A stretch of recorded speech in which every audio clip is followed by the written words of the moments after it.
Sobre cada una de actividades de clase. No, pues la actividad es para... Entonces, el día de ayer estuvimos viendo los diferentes destinos que tienen los aminoácidos, ¿verdad? Y mirábamos, por ejemplo, que los aminoácidos podían en un momento dado irse a diferentes sitios como el hígado, el cerebro, músculo, riñón, ¿verdad? Y también mencionar que los aminoácidos pueden hacer procesos denominados desaminación y transaminación oxidativa. ¿Sí? Podemos hacer biosíntesis de proteínas, compuestos no proteicos. Díganme compuestos no proteicos donde intervengan los aminoácidos. Díganme algún tipo de compuesto no proteico donde los aminoácidos intervengan para su síntesis. ¿La albúmina? No, No, eso es proteína. No es proteína. lo mencioné al inicio.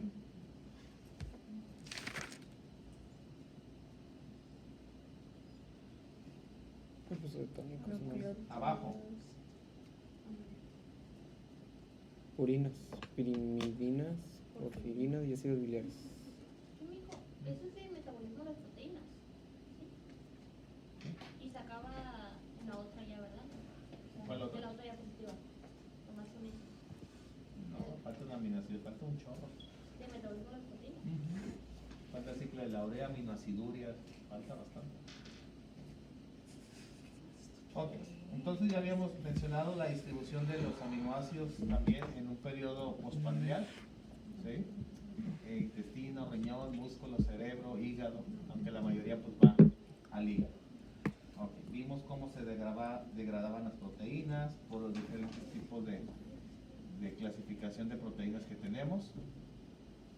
Okay. Los destinos, tenemos biosíntesis de proteínas, compuestos no proteicos que los que ya acabo de mencionar, gluconeogénesis y obtención de energía. Acuérdense que existen aminoácidos glucogénicos, ¿no? En un momento dado. Y pueden hacer la desaminación y pueden hacer la transaminación. Ok, vamos a entrar con transaminación. Miren, ahí están las transaminasas. ¿El glutamato de dónde sale?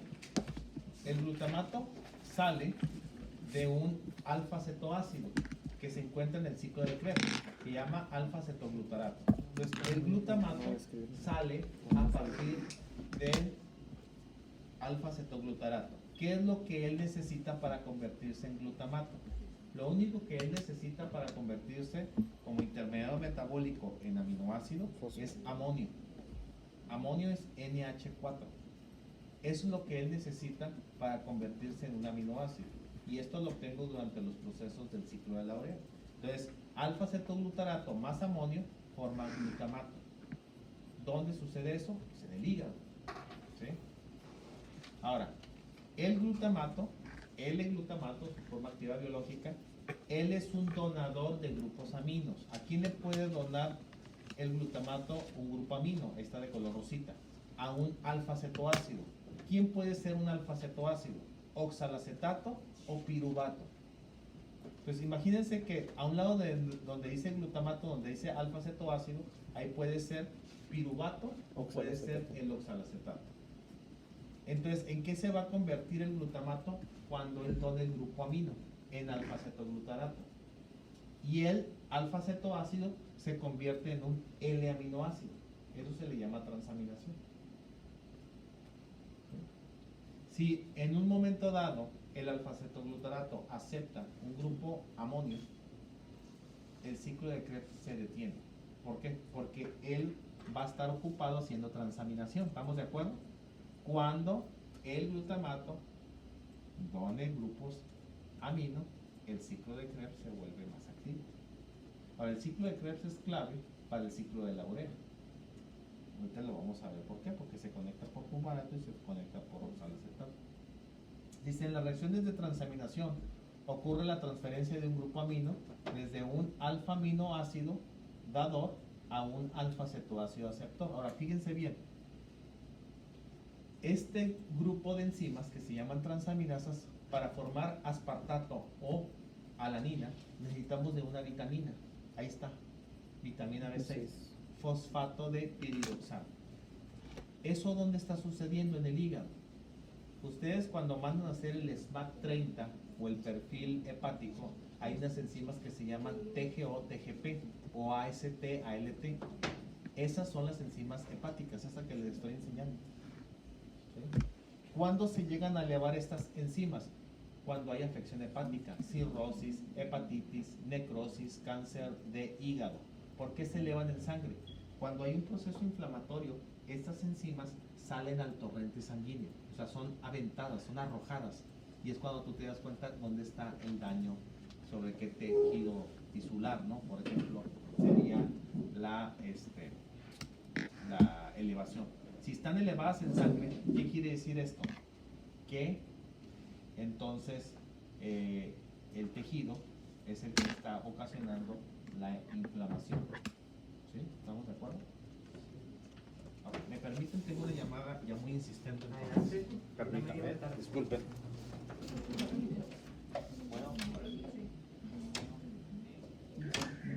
¿Para qué se ocupaba la vitamina B6?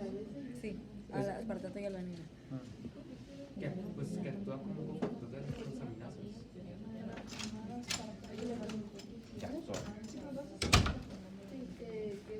Entonces decíamos que esto, ¿para qué sirve? Para formar nuevas enzimas. Estas enzimas, cuando se producen en el hígado, estas nos ayudan a establecer un diagnóstico clínico. ¿Sí? Entonces, cuando las transaminasas se elevan, quiere decir que hay un daño hepático. ¿Sí? Normalmente, ¿con qué se te elevan las transaminasas? Ahora, recuérdense que las transaminasas son AST o TGO. ¿Qué quiere decir AST? Aspartato aminotransferasa. O, ahorita vamos a hablar de oxalacético glutámico transaminasa. Las vamos a ver. Las voy a poner aquí. ¿Sí? Esto, la TGP es igual que ALT. ¿Qué quiere decir esto? Glutámico pirúvico transaminasa o alanino aminotransferasa, ¿ok? Es lo mismo. Eso es porque es en el inglés o en el español. ¿Sí? Son sus siglas, ¿no? Glutámico pirúvico transaminasa o alanino aminotransferasa. Y la de abajo, que es la GOT, es glutámico oxalacético transferasa o aspartato aminotransferasa. ¿Ok? Cuando estas dos se eleven, el significado clínico es que hay un problema hepático. Puede ser obstructivo, una colelitiasis, ¿sí? Puede ser por una pancreatitis también. Obviamente ahí se lleva más la amilasa y la lipasa, obviamente. Pero TGO y TGP elevadas juntas es algo en el hígado. Normalmente tiende a elevarse aquí en la bilirrubina. ¿Sí? Esa es la utilidad química que tenemos. Bueno, ahorita regresamos ahí. Las enzimas que catalizan estas reacciones se denominan aminotransferasas o transaminasas. Entonces, aquí hay una enzima, o hay unas enzimas que se llaman transaminasas y ocupan vitamina B6, fosfato de piridoxal, es su cofactor. Dice, estas enzimas son de naturaleza ubicua, están presentes tanto en el citosol como en las mitocondrias de las células de todos los seres vivos, animales y vegetales. ¿Sí? Entonces nosotros las tenemos. ¿Y para qué sirven las transaminasas? Para formar nuevos aminoácidos. Entonces, cuando está sucediendo un proceso inflamatorio, un proceso hepático, una alteración hepática, estas enzimas se elevan en el plasma. Si se elevan en el plasma, quiere decir que salieron al torrente sanguíneo por el proceso inflamatorio. Entonces dices, ah, caray, el problema es el hígado, porque estas no tendrían que estar tan elevadas en sangre. Cuando sale cualquier enzima, amilasa, lipasa del páncreas, es porque el proceso inflamatorio las arroja a la parte extracelular. Y es como nos damos cuenta nosotros dónde está el daño, para que ustedes lleguen al diagnóstico clínico. Entonces son pruebas de laboratorio que ya tienen que empezar a encontrarle relación. Ahora, ¿Para qué te sirven las transaminasas? Para el infarto de miocardio. ¿Quién se eleva en el infarto del miocardio? TGO. TGO es, ¿quién produce TGO?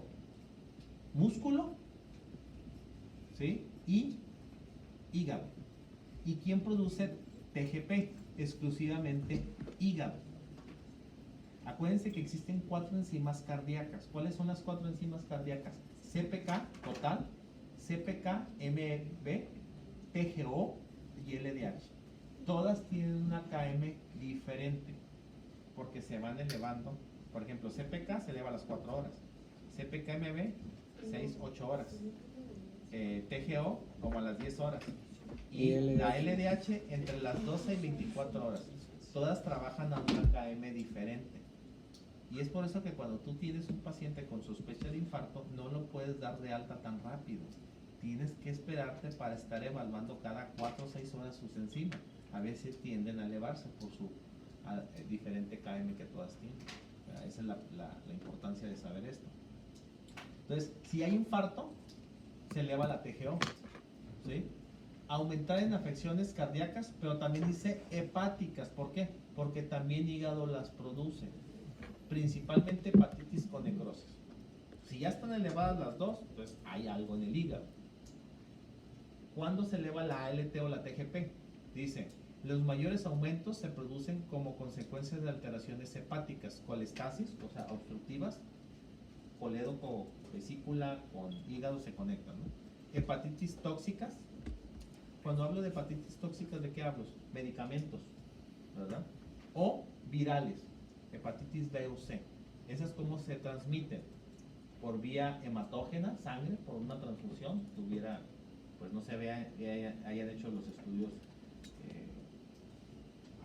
bien, correctamente. Obviamente los bancos de sangre, eso ya está muy disminuido porque ya hacemos pruebas muy especiales, muy específicas antes de transfundir, porque tienen que hacer estudios previos, ¿no? Pero antes llegaba a suceder que no, a veces hay un periodo ventana. ¿Sí saben a qué se refiere el periodo de ventana, ¿verdad? Donde no está activo.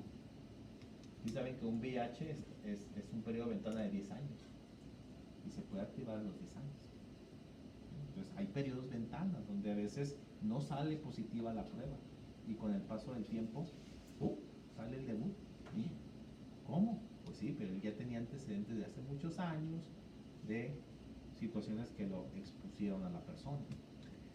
O virales, ¿verdad? Que es, viral pues puede ser la hepatitis B y C, que les digo puede ser vía hematógena, sangre, por cortarse, ¿verdad? Y con alguien que tenía, por eso tienen que tener mucho cuidado cuando se vayan al internado al hospital de no picarse con sus pacientes, porque si tienes un paciente con hepatitis y te picas con la aguja, estás en riesgo. ¿Sí? Contacto sexual, esa es otra. ¿Sí?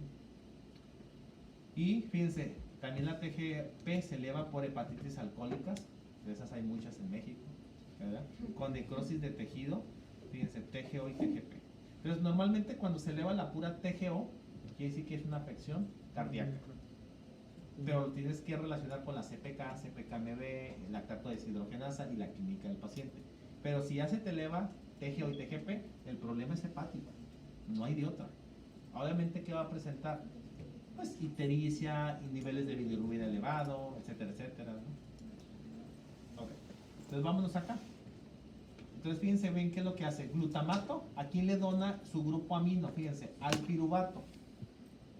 Y aquí ocupamos una enzima, un acelerador. ¿Cómo se llama la enzima? Pues la enzima se va a llamar igual de lo que va a producir. Se va a llamar alanino-aminotransferasa, ¿verdad? Y el piruvato ahora se convierte en alanina. Y el glutamato, perdón, el piruvato se va a convertir en alanina y el glutamato queda como alfa-cetoglutarato, como alfa-cetoácido. Y viceversa puede pasar, es reversible la reacción. En el caso de abajo, glutamato le puede donar un grupo amino al oxalacetato y el oxalacetato pasa a ser aspartato. ¿Y en qué se convierte el glutamato? En alfa-cetoglutarato. ¿Quién es mi enzima? Pues la GOT, la glutámico oxalacético transferasa. ¿Dónde sucede esto? En el hígado. ¿Cuál es el cofactor, Martínez, que utilizan las transaminasas? B6. Fosfato de piridoxal, que es la forma activa, no se les olvide eso. PLP. ¿Se fijan? En las rutas metabólicas hemos visto todo el complejo B. Hemos visto la B1, hemos visto la B2. Y luego son puras formas activas, la ¿no? B5, la B6, hemos visto la biotina. ¿Sí se fijan? Nos falta nada más para llegar a la cobalamina, ¿no? Que es la que nos hace falta. Ya casi todas nos las aventamos. Son bien importantes. Entonces ahí está, ¿no? Ya sepan. Eso se llama transaminación. Cuando hay una afección hepática o muscular, cardíaca, tienden a elevarse. Ok. Fíjense bien, el glutamato dice que contiene los grupos aminos provenientes de las reacciones anteriormente descritas. Ingresa a la mitocondria. Fíjense, el glutamato puede ingresar a la mitocondria a través de transportadores y puede eliminar su grupo amino. ¿Para qué entra el glutamato y eliminar el grupo amino? Pues para entrar al ciclo de Krebs. Si él elimina su grupo amino, ¿en qué se convierte? En alfa-cetoglutarato. ¿Se acuerdan que lo habíamos mencionado? Que alfa-cetoglutarato podía formar glutamato. Dice, a través de la reacción de desaminación oxidativa, que se considera como la principal vía de salida del amoníaco. La principal vía de salida del amoníaco es que el glutamato sufra una desaminación, o sea, que pierda su grupo amino. Ese grupo amino queda libre. Entonces, ¿dónde queda libre? Pues obviamente normalmente en el hígado. ¿Qué tiene que hacer? Pues se tiene que eliminar. ¿Hacia dónde se tiene que canalizar? Al ciclo de la urea. Yo no me puedo quedar con el amoníaco, porque el amoníaco es tóxico, ¿sí? Entonces tiene que ver una forma de eliminar el amoníaco en urea, que es lo que vamos a ver a continuación. Entonces, existe una enzima, ¿sí?, que se llama glutamato deshidrogenasa. Fíjense bien en esta enzima, glutamato deshidrogenasa. Ok, ¿qué hace esa enzima glutamato deshidrogenasa? Fíjense bien cómo la vamos a describir a esta enzima. Esta es una enzima, fíjense, la glutamato deshidrogenasa es una enzima mitocondrial, ¿sí?, que se encuentra en hígado y riñón, ¿sí? Entonces, para empezar, es una enzima que se encuentra en las mitocondrias de las células del riñón y de las células del hígado. ¿Ok? ¿Y qué es lo que hace esta enzima? Es una enzima que cataliza, ¿sí? Es una enzima que cataliza la reacción, ¿sí?, reversible de la desaminación del glutamato. Lo vuelvo a repetir. La glutamato deshidrogenasa, para que les va a servir para su glosario, es una enzima mitocondrial de hígado y riñón que cataliza la reacción reversible de la desaminación del glutamato a alfa-cetoglutarato, que cataliza la desaminación del glutamato a alfa-cetoglutarato. ¿Esto qué es lo que hace? Que el ciclo de Krebs continúe, o que el ciclo de Krebs, ¿cuándo yo necesito que el ciclo de Krebs se detenga? Cuando yo tenga que transportar los grupos amoníacos. ¿Sí? ¿Para qué necesito transportar los grupos amoníacos? Pues para formar nuevos aminoácidos. Cuando yo hago desaminación del glutamato, ¿sí?, entonces ya él entra el ciclo de Krebs. Ahora, fíjense bien, esta es una enzima alostérica. ¿Por qué es una enzima alostérica? Fíjense, ¿quién la activa? ADP y GDP. ¿Y quién la inactiva? ATP y GTP. Ahora, quiero que me entiendan lo siguiente. Y aquí esto se vuelve bien potente, ¿eh? Porque para que puedan entender muchas cosas. ¿Se acuerdan que cuando hay mucho ATP, mucho proceso, ¿Sube la temperatura? mucho proceso calórico? Acuérdense que citrato inhibe y ATP a la PFK1, también te inhiben NADH, ATP, complejo PDH. Entonces necesitamos inactivar. Entonces el ATP, ¿qué es lo que va a hacer? Va a inactivar a la glutamato deshidrogenasa.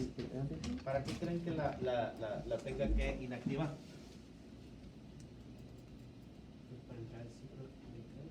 Para entrar al ciclo de Krebs o para detener el ciclo de Krebs. Para detenerlo, ¿no? Para tenerlo detener el y ciclo de expresar Krebs. nuevos aminoácidos. ¿sí?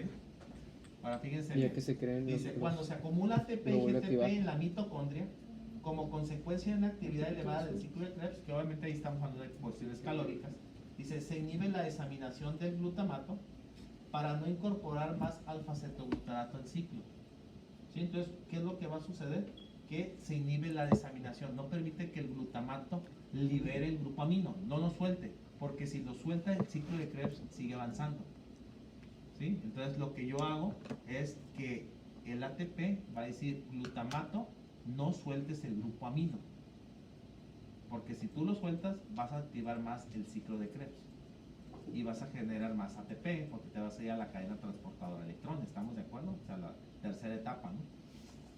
Entonces dice, por el contrario, cuando aumentan los niveles de ADP y GDP, o sea, cuando falta energía, se activa la enzima y de esta forma se produce NADH, ¿sí? Que es utilizado para la síntesis de ATP e ingresa el alfa-cetoglutarato al ciclo de Krebs. Entonces, fijan, esta es una enzima muy importante para que el ciclo de Krebs pueda continuar o pueda detenerse. ¿Sí? Para eso sí. Ahora, glutamato deshidrogenasa, ¿sí? Pues ya vimos dónde se encuentra, en hígado y en riñón principalmente. ¿Cuál es el objetivo? Pues que el glutamato, ¿sí?, por medio de esta enzima, pueda llevar a cabo procesos ya de desaminación o de transaminación. Mire, quiero que vean la siguiente. Aquí está, fíjense aquí, músculo. Si se fijan que aquí en el músculo también tenemos la glutamato deshidrogenasa, ¿sí?, en menor proporción, donde obviamente le encontramos más ese en hígado y riñón. Pero fíjense, obviamente el músculo, las células rojas hacen ciclo de Krebs, células rojas, las que usan oxígeno. Entonces aquí glutamato deshidrogenasa es la que me va a ayudar a que el alfa-cetoglutarato se convierta en glutamato. Fíjense, ¿quién está recibiendo el alfa-cetoglutarato? Amonio.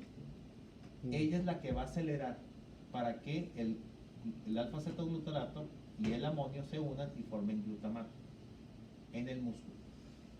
¿Qué va a pasar con el glutamato? El glutamato le va a donar un grupo amino al piruvato para convertirse en alanina. Y acuérdense que habíamos dicho que la alanina, ¿cuál era una de sus funciones? Transportar de manera no tóxica el amoníaco de músculo a hígado. Por eso ahí la glutamato deshidrogenasa está haciendo que el glutamato le done el grupo amino al piruvato. El objetivo es que el piruvato lo saque del músculo para que entonces el amoníaco se pueda eliminar en el ciclo de la urea. De otra manera, acuérdense que el glutamato es un aminoácido ácido y no puede entrar a los hepatocitos. Ocupamos un aminoácido neutro, ¿estamos de acuerdo? Es lo que decíamos el día de ayer. Y ese es el ciclo de la glucosalanina. Se parece al ciclo de Cori, nada más que en vez de que salga lactato, sale alanina. Cuando ustedes pongan en el mapa ya para entregar final, en ese mismo donde está el ciclo de Cori, tienen que poner este ciclo separadito, pero obviamente donde diga lactato y donde diga alanina. Ahora, ¿qué hace la alanina en el hígado? Sufre desaminación. ¿Y en qué se convierte? En piruvato. Ahí que vas a utilizar piruvato carboxilasa para convertirte en oxalacetato y hacer la gluconeogénesis que ustedes saben, para que salga glucosa. ¿De dónde? Del hígado. ¿Y a dónde la lleva? Al músculo. Otra vez. El músculo otra vez va a recuperar y va a tener energía. Ahora, fíjense bien qué pasa con la alanina cuando pierde su grupo amino. ¿Quién le da ese grupo amino? Al alfa-cetoglutarato de los hepatocitos para volverse a convertir en ¿qué? En glutamato. El glutamato, ¿sí?, le puede dar otra vez ahí el grupo amino ¿a quién? Al oxalacetato. ¿Sí? Acuérdense que oxalacetato se forma también en el hígado. ¿Sí? Y podemos formar ¿qué? Aspartato. ¿Sí? Ahora vámonos allá. Glutamato se tiene que convertir en glutamina, porque el glutamato, pues acuérdense que es aminoácido ácido, nos tenemos que convertir en aminoácido neutro. ¿Quién es mi catalizador? En este caso, glutamina sintetasa. Glutamina sintetasa es la enzima que hace que el glutamato se convierta en glutamina. Ocupa ATP, obviamente, ¿sí?, para llevar a cabo la reacción, ¿sí?, Y entonces ahora sí, ya tengo glutamina. Acuérdense que viene de tejidos extrahepáticos. Cuando yo me refiero a tejidos extrahepáticos, hablo de, por ejemplo, el cerebro, hablo de intestino, hablo de la microbiota, de otros sitios que no sean el hígado. Entra glutamina, y fíjense, una vez que entra glutamina, se tiene que volver a convertir en glutamato. ¿Quién le va a ayudar a convertirse de glutamina a glutamato? La enzima glutaminasa. Ahora fíjense bien qué es lo que tiene la glutaminasa, es una hidrolasa. Ahí lo que va a hacer es que entra una molécula de agua, rompe y Saca un grupo amino. saca el grupo amonio. Y una vez que rompe o separa el grupo amonio de la glutamina, se convierte en glutamato. ¿Y para qué sirve ahí el glutamato? Para que entonces la glutamato deshidrogenasa le pueda permitir entrar al ciclo de Krebs o detenga el ciclo de Krebs, dependiendo de las necesidades que estén sucediendo en el hígado, porque recuérdense que el hígado, el 60% de la glucosa se metaboliza. Y si hay mucha glucosa, mucho índice calórico, necesitamos detener la reacción del ciclo de Krebs de los hepatocitos. ¿Qué está pasando con todos los grupos aminos que están llegando de la alanina, que están llegando de la glutamina? ¿Sí se fijan? Que de la alanina y de la glutamina están llegando grupos aminos. Se tienen que ir al ciclo de la urea para su eliminación. ¿Sí? Que es lo que tenemos que ver. ¿Sí? Entonces no se les olvide la función que tiene la glutamato deshidrogenasa. No se les olvide la función que tiene la glutamina sintetasa. ¿Cuál es la función que tiene la glutamina sintetasa? Hace la transaminación del glutamato, ¿verdad? Para convertirse en glutamina. Eso es bien importante. Ya saben lo que hace la alanina, transporta de manera no tóxica el amoníaco de músculo a hígado. Ya saben lo que hace la glutamina, ya una vez que está transformada, transporta de manera no tóxica el amoníaco de tejidos extrahepáticos al hígado. Y ya saben qué hace la glutamato deshidrogenasa. Ahora, va una pregunta así tipo examen. Quiero que escuchen y ustedes me digan lo siguiente. ¿Quién sirve como aceptor de grupos aminos procedientes de la degradación de aminoácidos? ¿Quién serviría, ¿sí?, como aceptor de grupos aminos procedente de la examinación de aminoácidos? ¿Cuál creen que sea la molécula que sea aceptora de grupos aminos?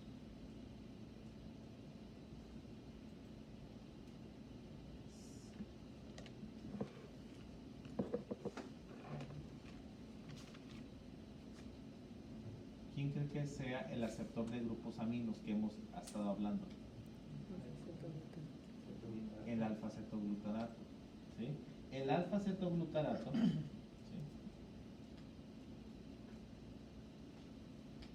el alfa-cetoglutarato o alfa-cetoácido es el aceptor de grupos aminos.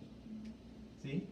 ¿Y esos grupos aminos de dónde proceden? De los aminoácidos, ¿verdad?, que han sufrido desaminación. Entonces el alfa-cetoglutarato, como intermediario del ciclo de Krebs, sirve como aceptor de grupos aminos. ¿Para qué él acepta los grupos aminos? Pues para convertirse en glutamato. El glutamato los puede donar a intermediarios metabólicos. O sea, que esa puede ser una pregunta de examen. ¿Sí? Tienen que saber quién es el aceptor de grupos aminos, ¿sí?, de los aminoácidos que han sufrido desaminación.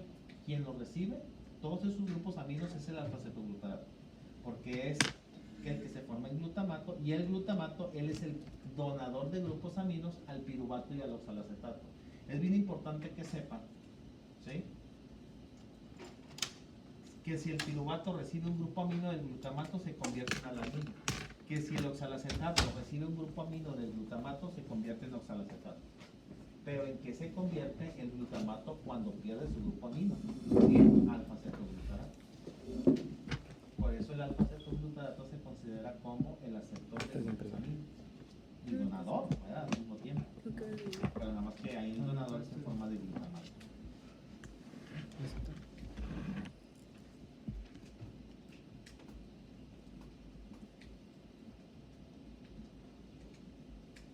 Ya saben lo que es transaminación y lo que hacen desaminación. Ahora, existen otro grupo de enzimas que se llaman aminooxidasas.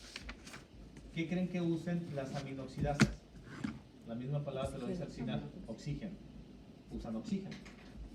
Dice, son flavoproteínas que producen desaminación oxidativa de los isómeros D de los aminoácidos. Lo que ustedes acaban de ver de transaminación es que son L-aminoácidos. Los L-aminoácidos son los aminoácidos que están en su forma activa biológica, pero los que están en su forma dextro son los que no están en su forma activa biológica. L es que el grupo amino está girado hasta la izquierda. Dextro es que el grupo amino está hacia la derecha. A eso se está refiriendo. Entonces, ¿quiénes son? Fíjense. O cómo es que actúan las aminoxidasas. Fíjense, tengo lo mismo. El aminoácido. Y se acuerdan que las transaminasas que utilizaban vitamina B6. Estas no utilizan vitamina B6. Fíjense, estas utilizan FMN. Ya saben dónde lo habíamos mencionado, en la cadena transportadora de electrones. Es una flavoproteína, es un grupo prostético, y utilizan agua. Y fíjense qué es lo que le pasa cuando reacciona el aminoácido en su forma de FMN más agua. ¿Qué es lo que genera aquí? Pues un alfa-cetoácido igual, otro. Pero si se fijan qué es lo que hizo el FMN, ganó, se redujo. ¿Sí se fijan que ganó los hidrogenios desde quién? Del agua. ¿Y qué es lo que pasó con el oxígeno? Pues como son aminoxidasas, usan oxígeno, se volatilizó, se fue. ¿Estamos de acuerdo? Y los hidrogeniones, esto, los ganó el FMN, que aquí aparece. Y aquí se separa el grupo amino. ¿Sí se fijan, verdad? Ahí sufrió desaminación. Ahora, si se fijan que como se utilizó oxígeno, ¿sí? ¿Qué se formaron? Radicales libres.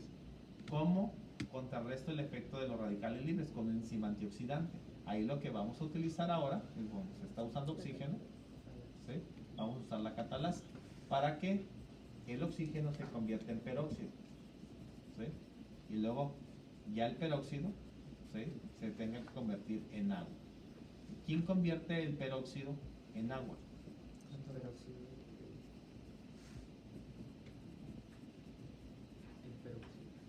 En agua.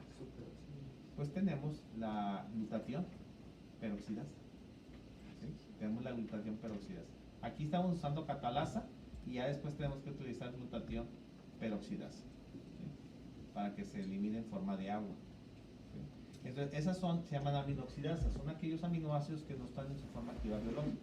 Cuando son aminoácidos en su forma L, usan las transaminasas, las que acabamos de ver anteriormente. ¿Sí? Esa es la única diferencia. ¿Sí? Son más importantes las otras, las transaminasas, porque esas tienen más aplicación, obviamente clínica, por lo que estamos viendo del hígado o del músculo cardíaco. Nada más. ¿Okay? Tenemos las reacciones de desaminación no oxidativa. Existen varias, no se preocupen, esas no se las preocupen en el examen, porque no son reacciones tan abundantes como las que acabamos de ver, como lo que son las transaminasas. Si se fijan aquí, ¿qué es lo que pasa? Aquí tenemos, usamos el mismo cofactor, ¿sí?, el mismo cofactor, pero aquí obtenemos amonio. Si se fijan, en las de desaminación oxidativa no se liberaba amonio. En las de desaminación oxidativa lo único que generamos es el amonio. Ahora, ¿para qué se requiere el amonio? Para que el alfa-cetoglutarato reciba el amonio y se convierta en glutamato. Acuérdense que si yo tengo alfa-cetoglutarato más amonio NH4, formo glutamato. Y el glutamato puede hacer transaminación con piruvato y oxaloacetato para formar alanina o para formar aspartamo. Y esas son reacciones que todos los días están sucediendo en el hígado. Si hay un proceso inflamatorio, un proceso infeccioso viral, etcétera, o por uso de medicamentos, y el hígado se inflama, estas enzimas tienden a elevarse. ¿Sí?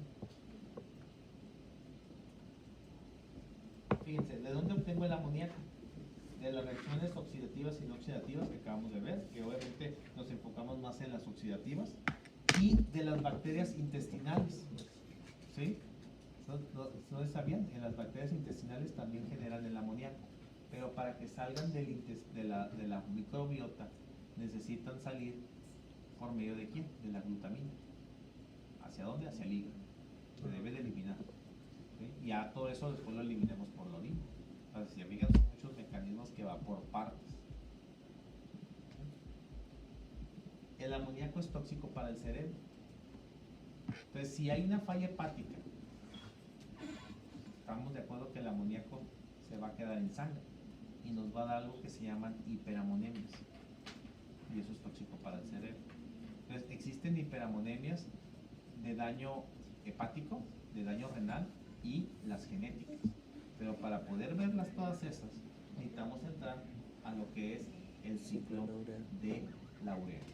Es lo que vamos a ver. El ciclo de la urea está muy cortito, son 5 pasos. 3 reacciones suceden en la mitocondria y 2 en el citosol. Ahorita las vamos a ver. Dice, el amoníaco producido permanentemente en los tejidos es transportado hacia el hígado bajo la forma del compuesto no tóxico glutamina o alanina, que ya habíamos mencionado, que puede atravesar con facilidad las membranas celulares por ser una molécula neutra. La reacción es catalizada por una enzima mitocondrial y muy abundante en tejido renal denominada glutamina sintetasa, la cual requiere energía en forma de ATP, que ya fue la que ya vimos. ¿Sí? Este mecanismo tiene que venir. ¿Sí? Transporte de manera no tóxica del amoníaco de tejidos extrahepáticos al hígado. ¿Cuál es el objetivo? Que esos grupos aminos o te ayuden a formar glutamato o el resto sea canalizado al ciclo de la urea. ¿Sí? Esos grupos aminos, pues obviamente recuérdense que esto puede ser tóxico, entonces yo los tengo que eliminar por la orina. Si hay una falla renal, entonces toda esta urea se va a elevar en sangre y es cuando tú te das cuenta como médico que hay falla renal. ¿Sí? El hígado puede estar funcionando, pero el riñón no. Entonces, ¿qué va a pasar? Con toda esa urea se queda en sangre, no se elimina.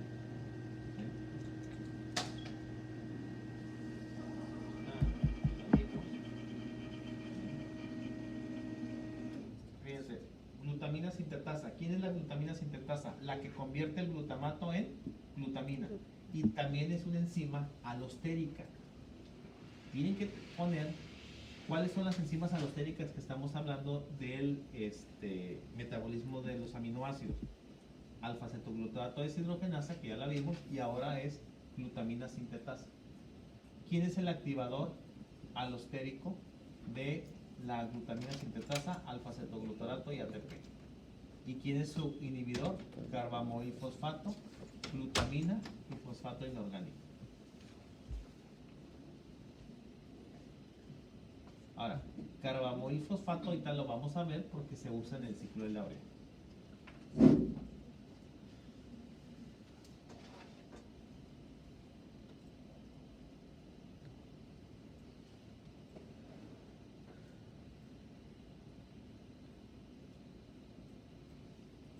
Ahorita de regulación covalente no vamos a ver, ahorita vamos a dejarlo ahorita hasta regulación alostérica. Ciclo de urea.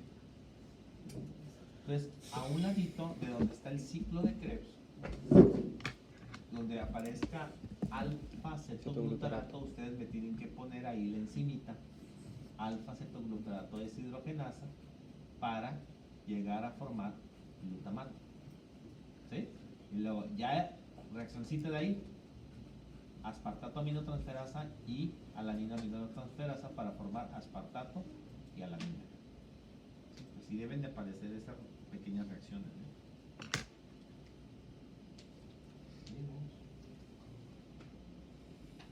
Fíjense, glutaminasa. ¿Sí? ¿Dónde está la glutaminasa? Dice, muy activa en hígado y riñón. Es la que vuelve a convertir la glutamina en glutamato. ¿Estamos de acuerdo? ¿Por qué se debe de convertir la glutamina en glutamato? Porque recuérdense que el glutamato necesita sufrir desaminación para volver a hacer ciclo de Krebs. Si no, pues como iniciamos otra vez el ciclo de Krebs. El grupo amino para llevarlo al ciclo de la urea. O donárselos a intermediarios metabólicos para formar nuevos aminoácidos. O sea, ahí tú tienes varios caminos. Que si el glutamato suelta el grupo amino es para el exceso, eliminarlo al ciclo de la urea. Y donárselos a alfa-cetoácidos como el piruvato o el oxalacetato. Y así es como se forman los aminoácidos no esenciales en nuestro cuerpo. Por donación.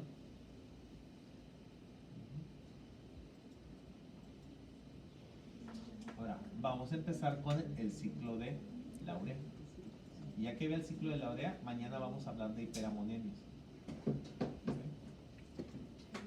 Entonces va a tener que estudiar mañana lo que veamos de hiperammonemia, que va a ser poquito, no va a ser mucho. Si pueden venir, nada más para que vean los comportamientos.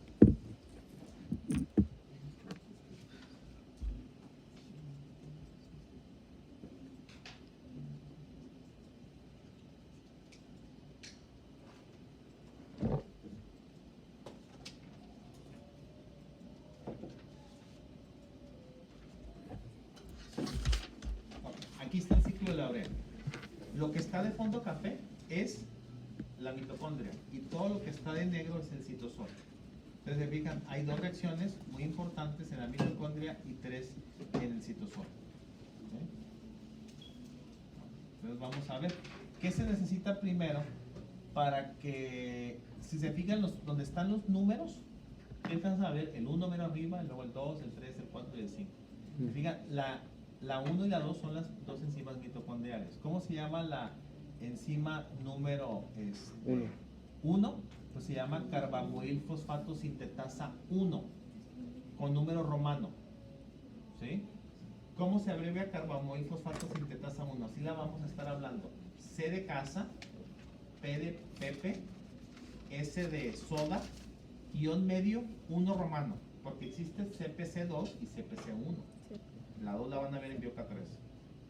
¿Sí? Sí. Entonces, se llama carbamoil Sí, fosfato P. sintetasa Pepe. 1. P, S, 1. CPS1. Sí. La enzima número 2 S. 1. E1, ¿no? se llama, E1. la pueden abreviar como OTC, ornitina transcarbamilasa. La 2 se llama OTC, ornitina transcarbamilasa. ¿Cuál era la luz? OTC, ornitina transcarbamilasa. ¿Trans qué? Transcarbamilasa. Trans- Voy a ponérselas ahí. ¿El ciclo de la urea también lo tiene por pasos? Sí.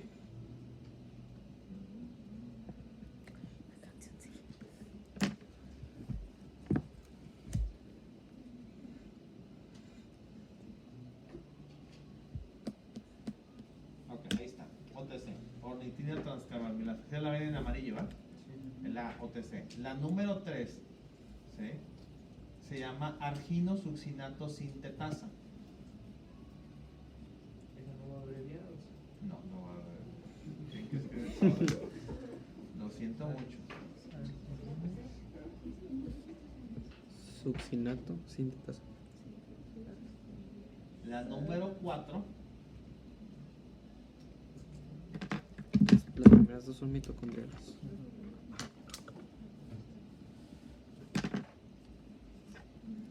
¿sí? Aquí está.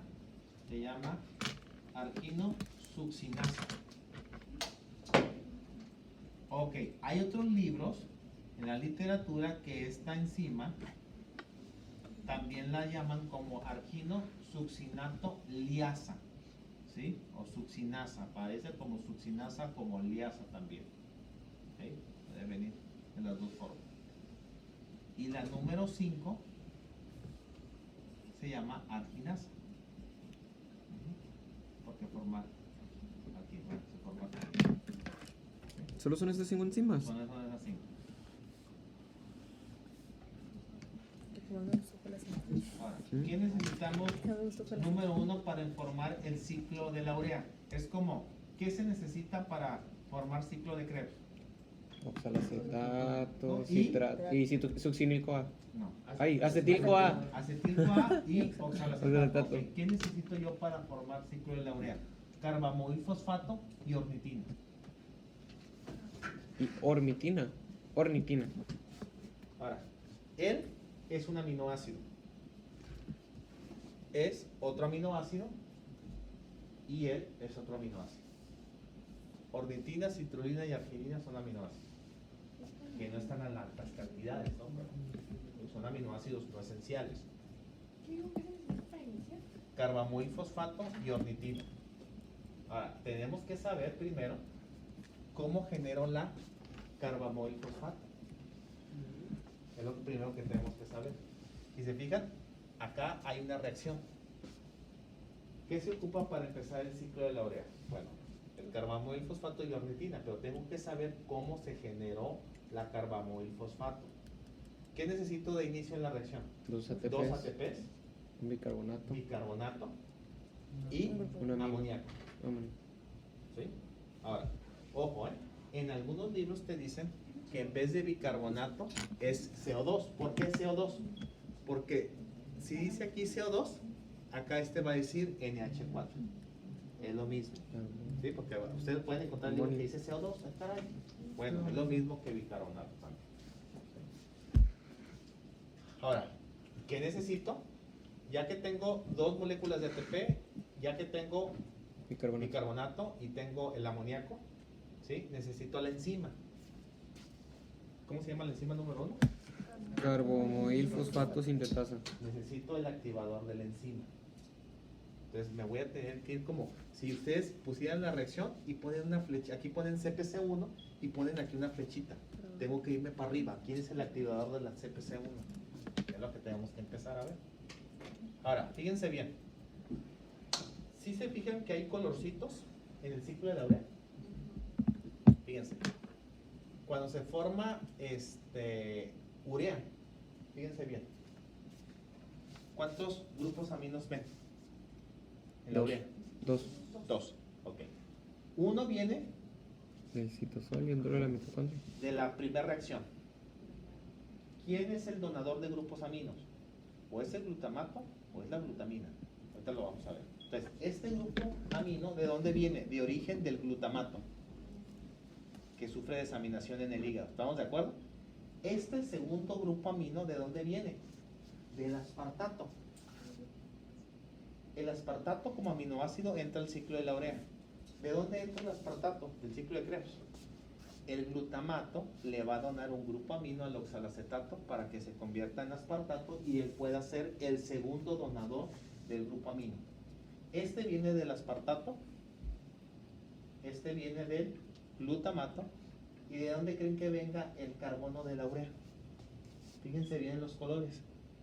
¿Es la mitocondria? De la mitocondria. ¿De qué parte? Del carbonilo. No. Más atrás vete.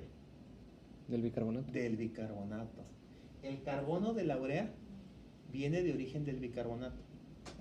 Un grupo amino viene del glutamato y el otro grupo amino viene del Aspartato. aspartato. Pero acuérdense que el aspartato viene formado del oxalacetato. Glutamato le va a donar un grupo amino para que él sea el segundo donador del grupo amino en el ciclo de la urea. Ahorita lo van a ver más claro, se van a empezar a entender más cosas. Miren. Regulación del ciclo. El flujo del nitrógeno a través del ciclo de la urea dependerá de la composición de la dieta, o sea, de lo que comamos. Una dieta rica en proteínas aumentará la oxidación de los aminoácidos, produciendo urea por exceso. Voy a detenerme ahí. Si ustedes tienen pacientes o ustedes mismos comen muchas proteínas, se les va a empezar a elevar la urea. La urea anda entre 15 y 40 miligramos por decilitro. Y llega un paciente con 50, 60 y luego de repente lo ves acá medio amarillo ahí, mira, está haciendo ejercicio, ¿no? Ah, pues dices, pues seguramente por la actividad física y por el consumo de proteínas, pues está con alto contenido de urea. Pero no es correcto que a ti te entreguen un resultado de un paciente que digan 120, 150, pues daño renal. Sí. Y decir que ya está con una afección en los riñones. Ahora, sigamos. Dice, al igual que en una inanación severa, en un ayuno prolongado, en que las proteínas se catabolizan. ¿Qué tiene que sufrir la proteína? Proteólisis. ¿Estamos de acuerdo? Quiere decir que si yo tengo un alto consumo de proteínas o tengo un ayuno prolongado, yo voy a empezar a elevar la urea, porque estoy usando los aminoácidos para hacer gluconeogénesis. ¿Qué tengo que hacer? Desaminación de los aminoácidos para obtener oxalacetato y hacer gluconeogénesis. ¿Estamos de acuerdo? El grupo amino, me estorba, lo tengo que eliminar, porque si no es tóxico. Las 5 enzimas se sintetizan en velocidades más elevadas, durante inhalación o en los animales con dieta rica en proteínas. Esas son las dos situaciones por las cuales estas 5 enzimas trabajan más rápido. La enzima carbamoil-fosfato sintetasa 1 es activada alostéricamente por N-acetilglutamato. Fíjense, N-acetilglutamato, ¿sí?, es la que estimula a la carbamoil-fosfato sintetasa, ¿sí? ¿Es su activador? Sí. Alostérico, es su activador positivo, N-acetilglutamato. Ahora, ¿de dónde sale el N-acetilglutamato? Fíjense, acetilcoenzima A más glutamato, en presencia de la enzima N-acetilglutamato, formamos el N-acetilglutamato. O sea, él sale de estos dos y está encima. Y él es el activador de la enzima número 1 del ciclo de la urea. Y ahora sí, entonces ya tengo carbamoil-fosfato, ¿verdad? Para formar.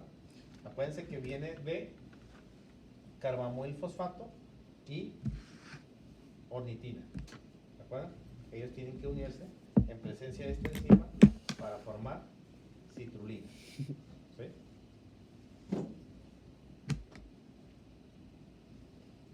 Aquí está otra imagen, como más tridimensional.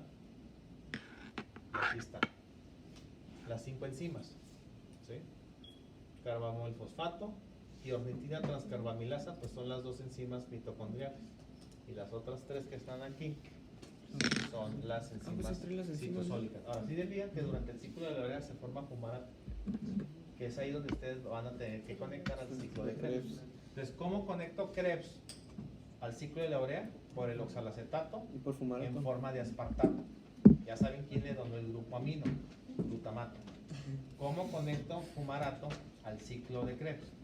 Pues el fumarato lo voy a tener que convertir en malato. ¿Cómo me convierto de fumarato a malato? Por la enzima fumarasa. Tengo malato, atravieso, y luego ya por malato deshidrogenasa vuelvo a entrar a oxalacetato. Ahorita lo vamos a ver. La famosa bicicleta de Krebs, que le decimos. Bien. ¿Cómo es que se lleva a cabo el mecanismo? Aminoácidos, ¿sí?, principalmente, que transportan el amoníaco, es el glutamato, ¿sí? La alanina viene del músculo y también puede dejar sus grupos aminos. ¿Quién lo va a aceptar el grupo amino? El alfa-cetoglutarato, ¿estamos de acuerdo? Y se convierte en glutamato, ¿sí? La glutamina se convierte en glutamato, ¿estamos de acuerdo? Entonces los aminoácidos que venían transportando de manera no tóxica van y dejan sus grupos aminos a un alfa-cetoácido llamado alfa-cetoglutarato para convertirse en glutamato. El glutamato, si se fijan aquí, utiliza la enzima glutamato deshidrogenasa. ¿Para qué? Para volverse a convertir en alfa-cetoglutarato y liberar el amonio, que es el que necesita para poderse eliminar. Ese es el primer grupo amino de la urea. Falta otro grupo amino que entre al ciclo de la urea, sí, que va a ser el aspartato. Y aquí está la primera enzima que es activada por N-acetilglutamato. ¿De dónde sale el N-acetilglutamato? Del acetilcoenzima A más glutamato. Y la enzima N-acetilglutamato sintasa. glutamato sintasa. ¿Okay? Y aquí está paso por paso. Si ustedes lo quieren ver. ¿Sí? ¿La presentación ya la subió? No, te la voy a subir. Ah. Ahora, carbamoil-fosfato sintetasa 1 es mitocondrial, utiliza amonio como fuente de nitrógeno y participa en el ciclo de la urea. Carbamoil-fosfato sintetasa 2 es citosólica, utiliza la glutamina como fuente de nitrógeno y participa en la síntesis de pirimidina. Esto es Pavioca 3. No me ¿Sí? metan. Pero para que sepan diferenciar que existe la 1 y existe la 2. La 2 nada más les voy a decir en qué consiste. Y ya en su momento le Ni las damos. pentosas. ¿Sí? Ahora fíjense bien, carbamoil fosfato sintetasa 1, CPC1, es la paso limitante del ciclo de la urea. Porque no se les olvide eso. Es CP, CPC1 es el paso limitante del ciclo de la urea. CPC. Ah, le puse Carbamoil ese. fosfato sintetasa 1. Paso limitante. CPC1. Le puse CPS1. Sí. Sí, sí, puede ser uno. Aquí está todo paso por paso. Es ¿eh? ese uno. Ahora quiero Ah, que es lo ese. vean. Así se digan que la arginosuccinasa o liasa era lo mismo. ¿Se acuerdan que les dije? Era lo mismo. Porque dependiendo de la literatura que agarran. Ahora, ahí está. ¿Qué hace la arginasa?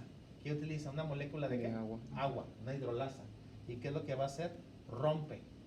¿A quién? Rompe a la ornitina. Y le quita ¿qué? Los grupos amonio, ¿verdad?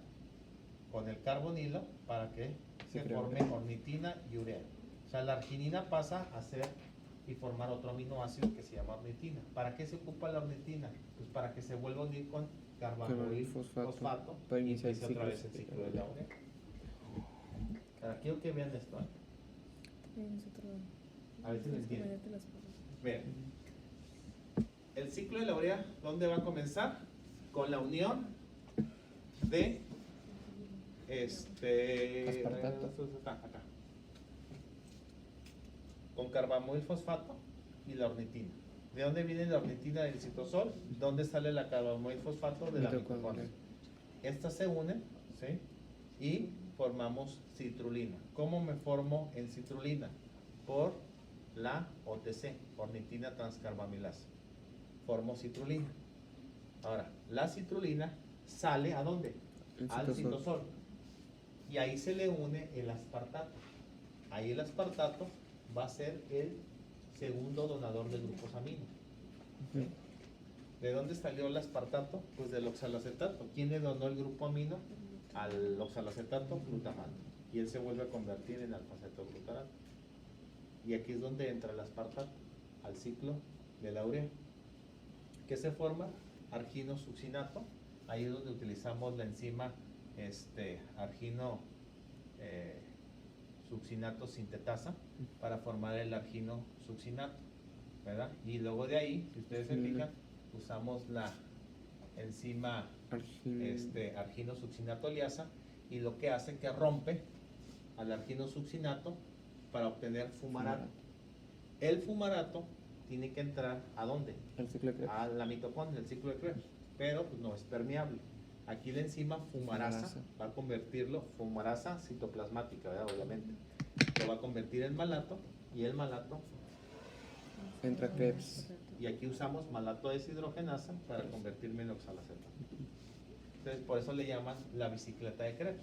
¿Por qué? Porque hay dos ciclos. Entonces, en su mapa tiene que estar unido el ciclo de la urea con el ciclo de Krebs. De la glutamina. Es este.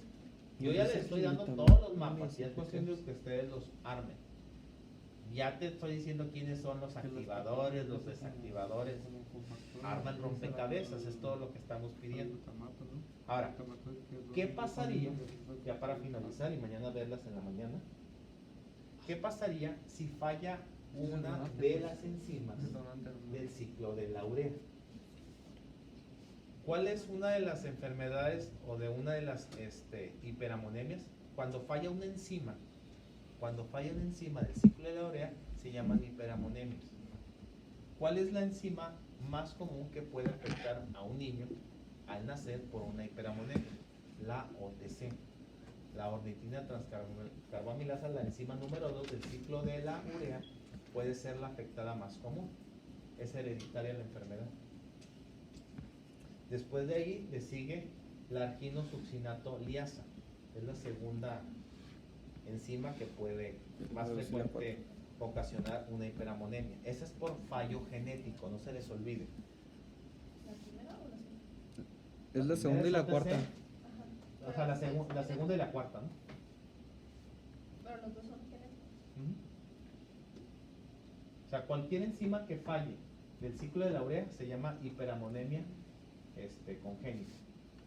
Si falla el hígado, Eso se llama hiperamonemia por fallo hepático. ¿Por qué puede fallar el hígado? Por mirar la luna por telescopio, ¿verdad? Por cirrosis, hepatitis medicamentosa, ¿estamos de acuerdo? Necrosis, cáncer de hígado. ¿Puede ver? Necrosis. Ok.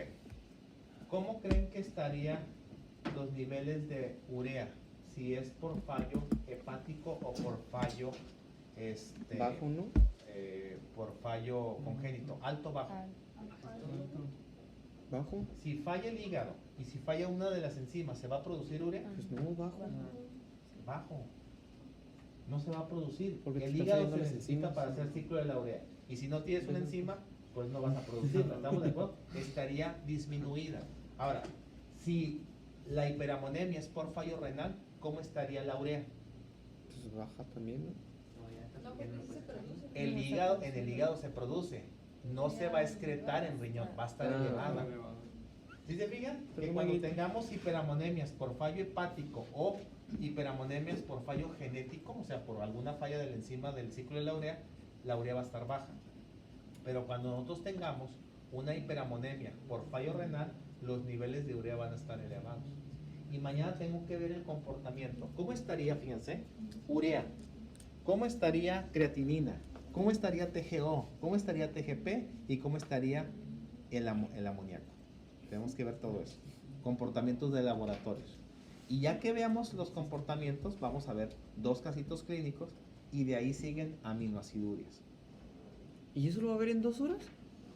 Pues ¿Y va a las venir el aminoaciduриas examen? no se las voy a preguntar para El semanal. el examen semanal, pero sí va a llegar hasta el ciclo de la urea, el examen. Ah, ok. Hasta el O sea, ciclo de- las aminoaciduриas Lo de no, ayer y lo de hoy. pero las aminoaciduриas nos las vamos a aventar en la tarde. Vamos Ay, a mañana. hablar de fenilcetonuria, albinismo, Mañana. orina de jarabe de arce, alcaptonuria y son 5 patologías que vamos a ver, que me hacen falta. Químico, entonces, ¿qué va a venir en el semanal de mañana? Lo de ayer, lo de hoy y lo de mañana en la mañana, ¿no? El semanal va a venir hasta Hasta ahorita. hasta lo que veamos mañana. Mañana, ¿qué tengo que ver?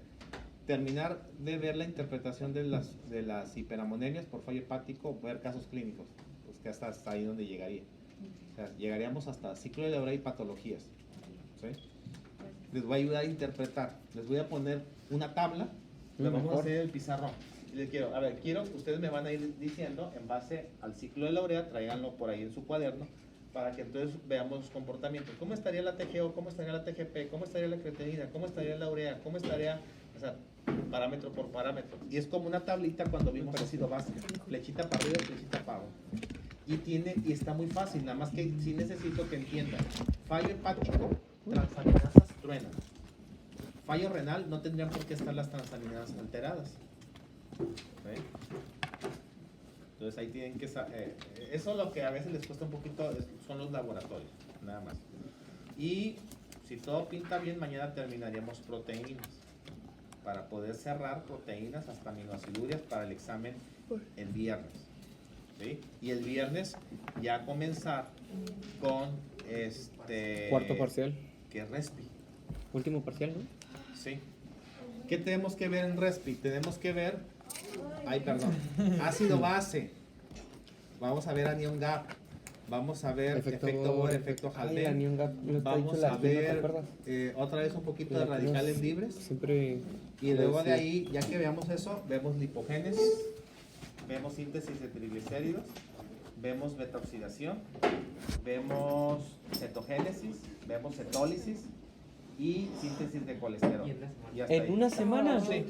O sea, el último final va a estar. El último. El último final, el parcial, va a estar muy pesado. Ay, no, pues estar en eso. Porque es todo respi y cardio. Es respi y cardio. Son No dos puede unidades. ser.